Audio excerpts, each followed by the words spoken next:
Ms. Meng was arrested pursuant to Canada's extradition treaty with the United States. There was no political involvement. The case is before the Canadian courts and is being considered in Canada's judicial system as it ought to be. We have been in regular contact with the Chinese authorities about this case. Our ambassador to China, John McCallum, has spoken to the Chinese government on more than one occasion to provide them with information about the process. I spoke to China's ambassador to Canada today.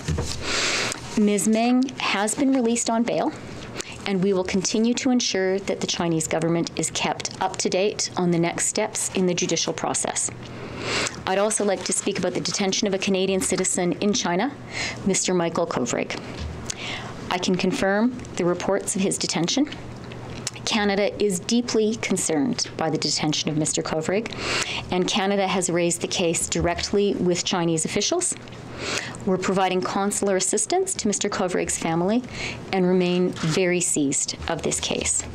We are aware of a Canadian who got in touch with us because he was being asked questions by Chinese authorities.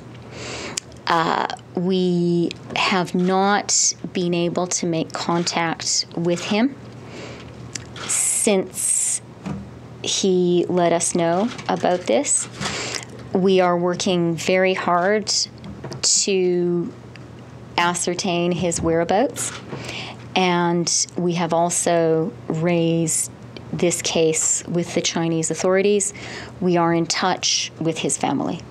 It, I think, is quite obvious that it ought to be incumbent on parties seeking an extradition from Canada, recognizing that Canada is a rule of law country, to ensure that any extradition request is about ensuring that justice is done, is about ensuring that the rule of law is respected and is not politicized or used for any other purpose.